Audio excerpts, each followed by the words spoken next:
तू ही रे माझा मित्र या मालिकेच्या पुढील काही येणाऱ्या भागांचे लेटेस्ट त्याचबरोबर इंटरेस्टिंग अपडेट आपण आपल्या आजच्या या व्हिडिओमध्ये जाणून घेणार आहोत। अजिबात वेळ वाया न घालवता सुरुवात करूया आपल्या आजच्या या व्हिडिओला।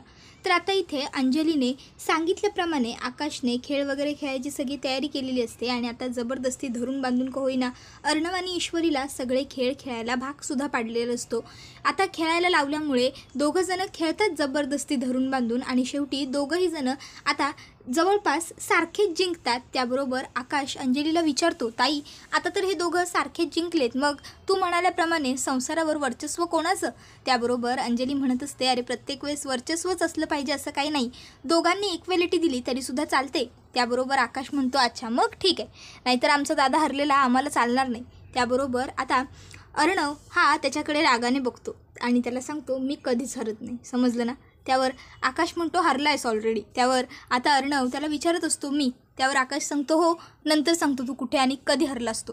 त्याबरोबर आता त्या दोघा भावांचं मी हरत नाही, मी जिंकत नाही, मी जिंकतो, मी हरतो हेच सुरू असतं। त्याबरोबर आता नम्रता म्हणत असते, आकाश तर हो का भांडताय लहान मुलांसारखं? त्याबरोबर मग मात्र आता आकाश म्हणतो, चल मी माघार घेतली यावेळेस। त्याबरोबर आता इथे अर्णव हा ऑफिसला गेलेला असतो आणि ऑफिसमध्ये त्याला कळतं की US त्यांची जी ट्रेडिशनल कपड्यांची डील झाली होती ती सक्सेसफुल झाली आणि आता त्यांचं जे कॉन्ट्रॅक्ट होतं ते 1 वर्षांचं होतं। आता ते कॉन्ट्रॅक्ट रिन्यू करण्यासाठी ती जी कमिटी होती ती परत येणार आहे। मग आता जर ती परत येणार आहे तर तिथे इशूने असणं गरजेचं आहे, कारण ही कॉन्सेप्ट तिची होती, हे सगळं जे ठरवलं होतं ते तिने ठरवलं होतं।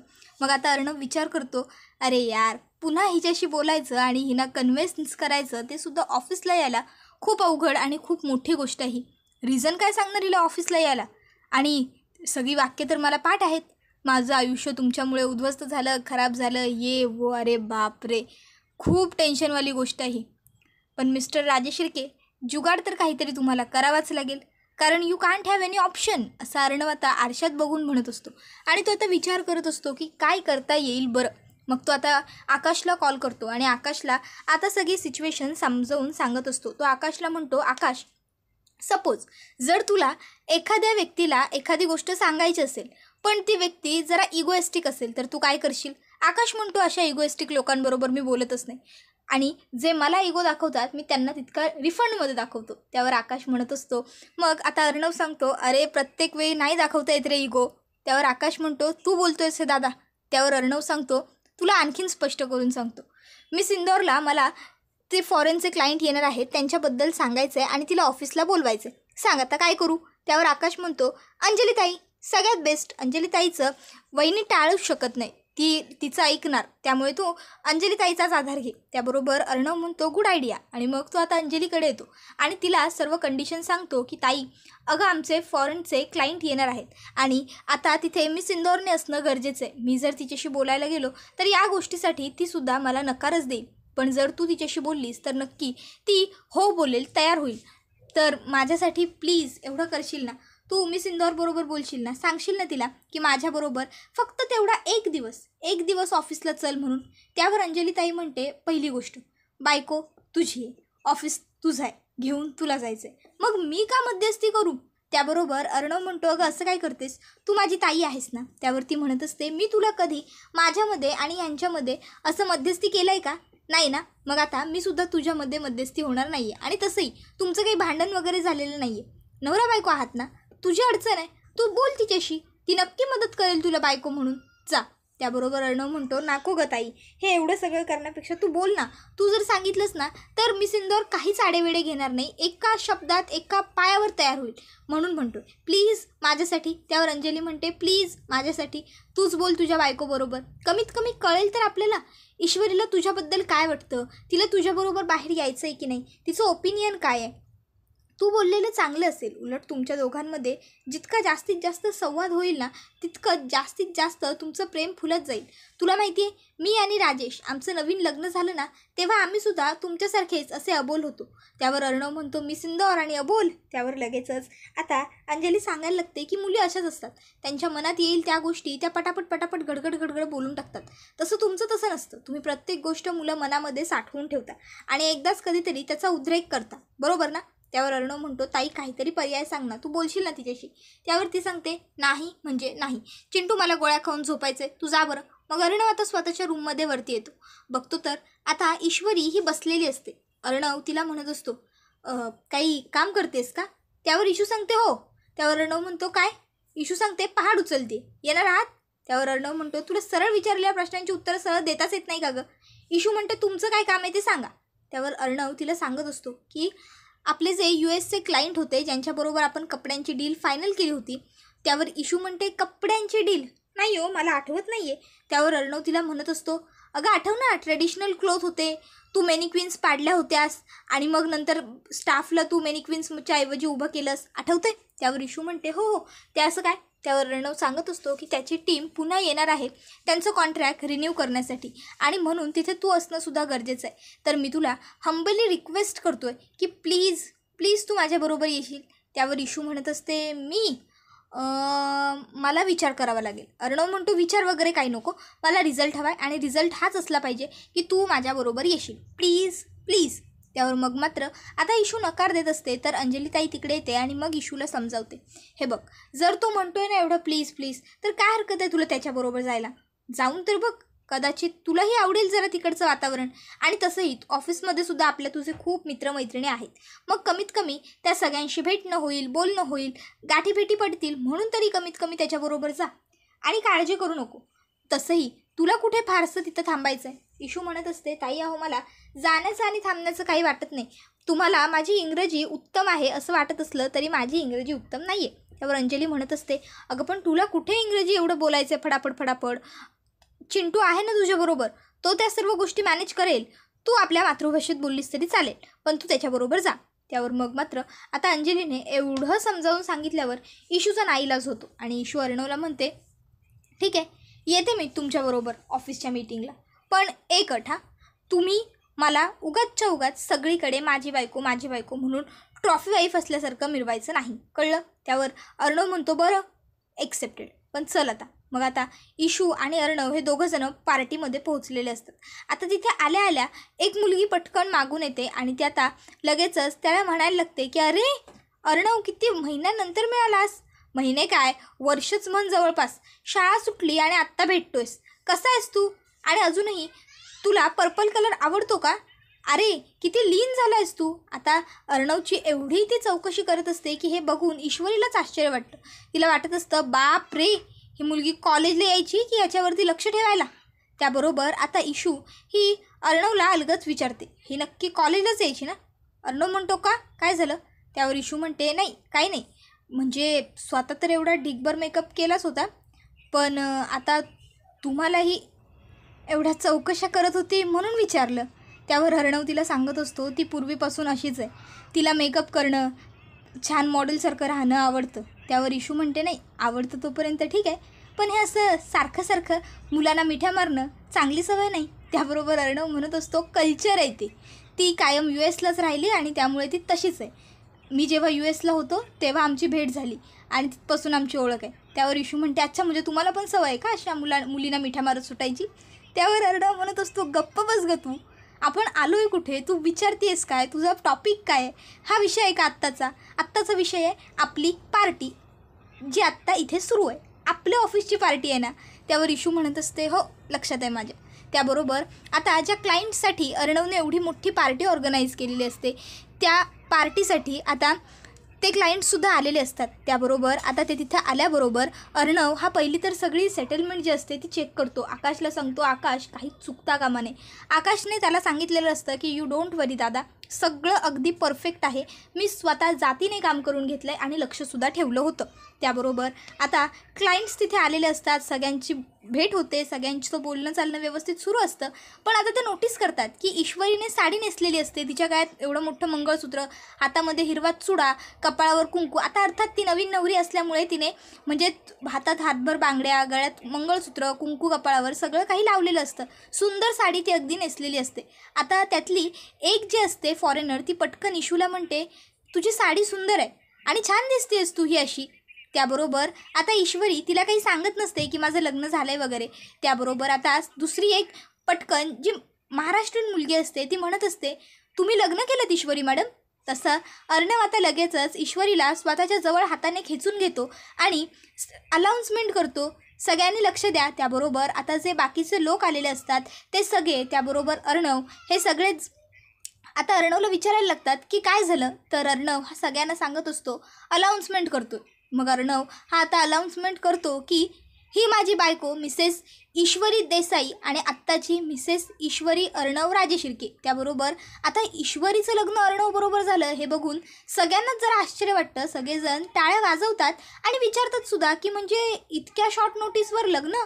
त्यावर अर्णव सगळ्यांना सांगतो की कंडिशन थोडं असं होतं की मला लवकर लग्न करावं लागलं, लव्ह मॅरेज केलं आहे मी. त्याबरोबर मग तर आता ईश्वरीला राग येतो. ईश्वरी अर्णवकडे बघते आणि आता ती मनातल्या मनात पुटपुटत असते, बाबा आधीच एकतर माझ्याशी लग्न केलं ते सुद्धा जबरदस्तीने आणि वरून सगळ्यांना कसले सांगत सुटताय लव्ह मॅरेज केलं आहे म्हणून.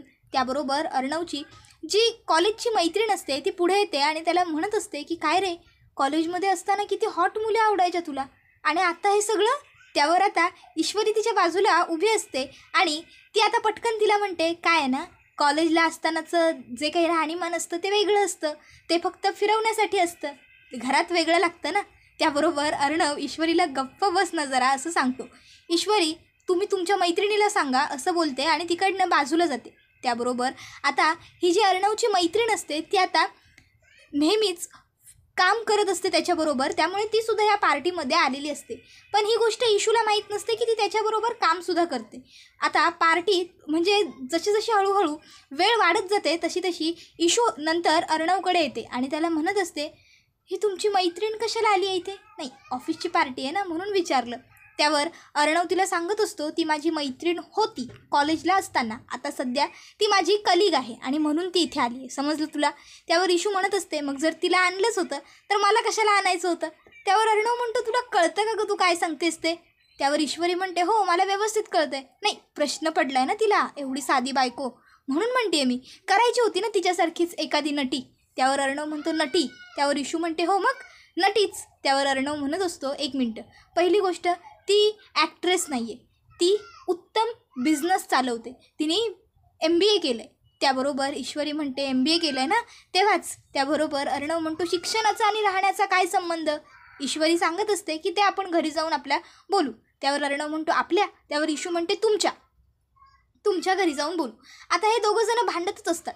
ही गोष्ट आकाश नोटीस करतो. आकाश त्यांच्या जवळ येतो आणि म्हणत असतो, गाईज तुम्ही जरी हळूहळू बोलत असलात ना तरी तुम्ही भांडताय हे तुमच्याकडे लांबून बघून सुद्धा कोणीही सहज सांगू शकतो. त्यामुळे प्लीज थोडं चिलमध्ये राहा आणि व्यवस्थित एकमेकाबरोबर प्रेमाने बोला.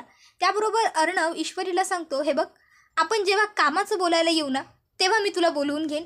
तोपर्यंत ही पार्टी तू छान एन्जॉय कर, तुला जे हवं आहे ते सगळं तू बघ, छान खा पी, मजा कर, मस्ती कर, नवीन नवीन लोकांना भेट, नवीन नवीन लोकांशी ओळख कर. आता मी तुझी ओळख सगळ्यांना सांगितली आहे की तू माझी बायको आहेस, त्यामुळे सगळेजण तुझ्याशी बोलायला येतील. पत्रकार आहेत ते तुला काही प्रश्न विचारतील, त्यांच्या प्रश्नांची चांगली उत्तरं दे, पण उगाच नसत्या प्रश्नांना वाव फोडू नकोस, नसते प्रश्न विचारू नको, कळलं? त्यावर इशू म्हणते, हो, स्वतःची चूक दाखवली की नसते प्रश्न सुचतील ना. अर्णव म्हणतो, तू? त्याबरोबर आकाश म्हणतो, वहिनी प्लीज तू नंतर बोल ना दादाबरोबर प्लीज. त्यावर आता इशू म्हणते, ठीक आहे, आणि ती तिकडनं निघून जाते. आता जवळपास 5-6 तास उलटून गेल्याच्या नंतर पार्टी ही पूर्ण होते. ते सगळेजण आता तिकडनं निघून जातात. मग आता त्यानंतर अर्णव, ईश्वरी, आकाश आणि ते जे फॉरेन क्लायंट असतात ते सगळे एकत्र येतात.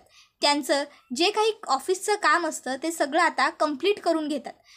आधी त्यांनी सेलिब्रेशन केलेलं असतं ते या खुशीमध्ये की त्यांचा सेल चांगला झाला आणि नंतर दुसरं जे कॉन्ट्रॅक्ट असतं ते सुद्धा रिन्यू केलेलं असतं. तर इथे आजीला मात्र घरात बसून अर्णवची काळजी वाटत असते. तिच्या मनात सतत राहून एकच गोष्ट येत असते, अर्णवने हट्टाने लग्न नक्की केलं आहे, पण त्याचा हा हट्ट त्याला नडणार तर नाही ना? या गोष्टीमुळे त्याला त्रास तर होणार नाही ना? ह्या गोष्टीचा कुठे त्याच्या भविष्यावरती काही काळा डाग तर उरणार नाही ना? सात्विकाच्या बाबतीत जे झालं तेच माझ्या चिंटूच्या बाबतीत घडलं तर मी काय करू? असे वेगळे विविध प्रश्न आजीच्या मनामध्ये फिरतच असतात आणि तिला गुरुजींचे शब्दही आठवत असतात. ही अगदी अशुभ पत्रिका आहे. ही पत्रिका अर्णवच्या पत्रिकेबरोबर किंचितही जुळत नाही. ही मुलगी जर अर्णवच्या आयुष्यात आली तर अर्णवच्या आयुष्याचा नाश होईल. काहीही झालं तरी ही मुलगी त्याच्या आयुष्यात येता कामा नये. आजी विचार करत असते की गुरुजींनी जर सांगितलं होतं तर नक्कीच त्यामध्ये काहीतरी तथ्य असणार, पण चिंटूने स्वतःच्या हट्टाने हे जे काही करून घेतलंय त्यामुळे मला काहीच बोलता येत नाहीये. काय तर म्हणे माझा नशिबावरती भविष्यावरती विश्वास नाही, पण अरे माझं काय, माझा तर या सर्व गोष्टींवरती विश्वास आहे ना.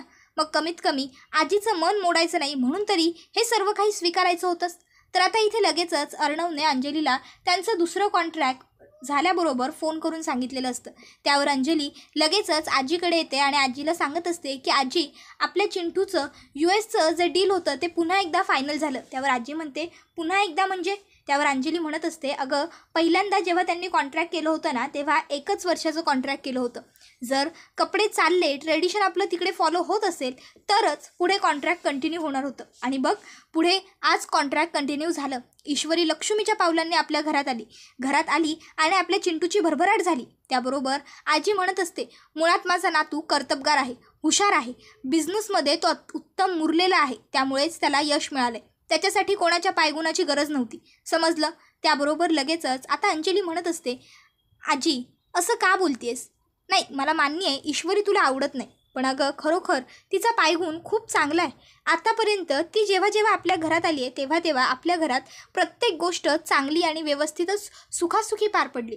आता मला सांग, जर ईश्वरीच्या ऐवजी आज लावण्य असती तर तू स्वतःहूनच मला सांगायला आली असतीस की लावण्याच्या पायगुणामुळे हे सगळं झालं, आणि जर ईश्वरीमुळे हे सगळं झालंय तर तू म्हणतेस की त्यात काय एवढं. असं का वागतेस आई?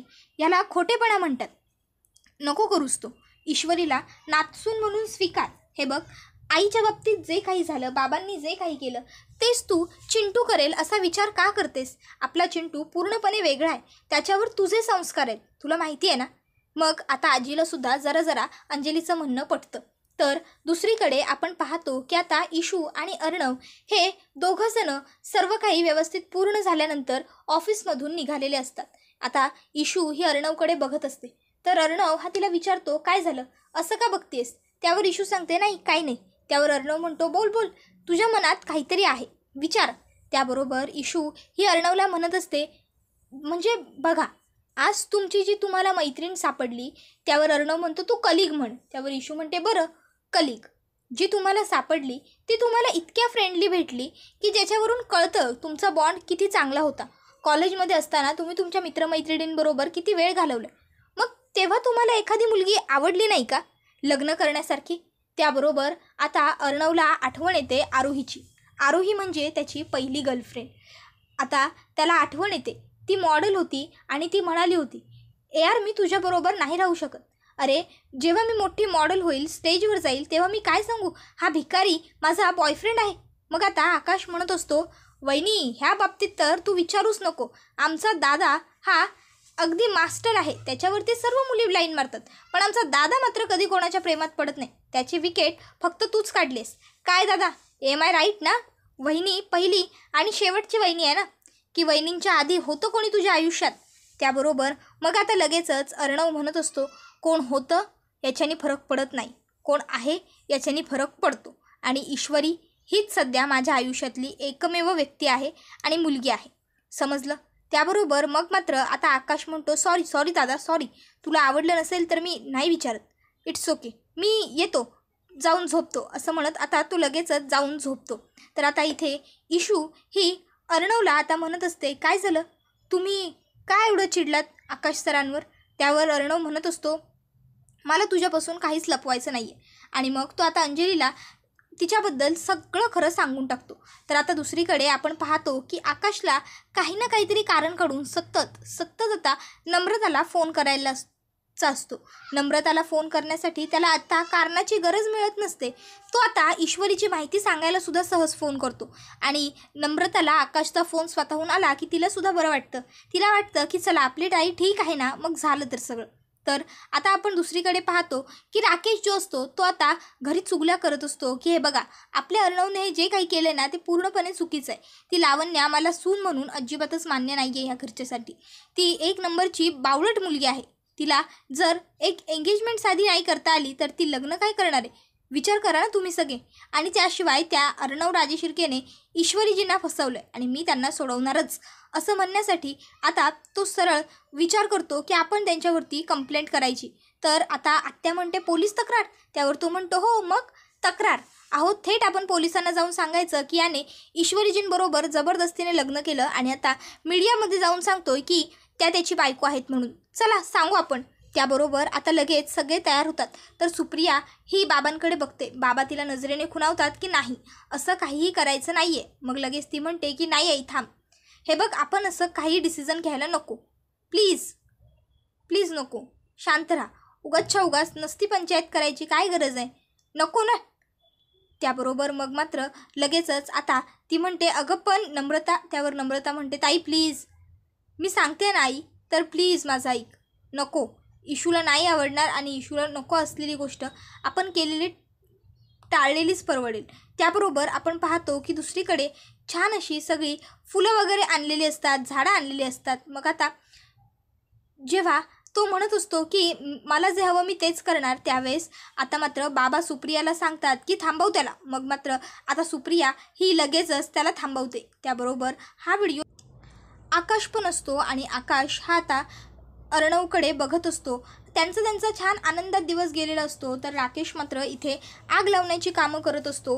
अर्णवला फसवण्यासाठी त्याने जबरदस्त ट्रॅप रचलाय असं त्याला वाटत असतं. पण अर्णव या सगळ्यात अडकणारच नसतो, कारण अंजली ही आता अर्णवबद्दल ईश्वरीला समजावून सांगते. तो किती चांगला आहे हे पटवून देत असते आणि सांगत असते की त्याने जे काही केलं ते तुला वाचवण्यासाठी केलं, त्यामुळे प्लीज तू त्याची साथ दे आणि तू त्याच्या पाठीशी उभी राहा. या सगळ्यातून तूच त्याला बाहेर काढू शकतेस आणि ईश्वरीसुद्धा या गोष्टीसाठी तयार झालेली असते.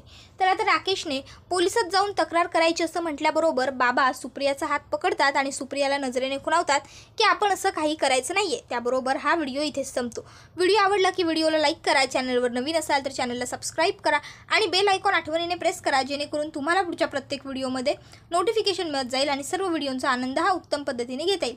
चला तर मग मित्रांनो, आजच्या पुरतं इथंच थांबूया. पुढचा व्हिडिओ येईपर्यंत टाटा बाय बाय, धन्यवाद, take care all of you.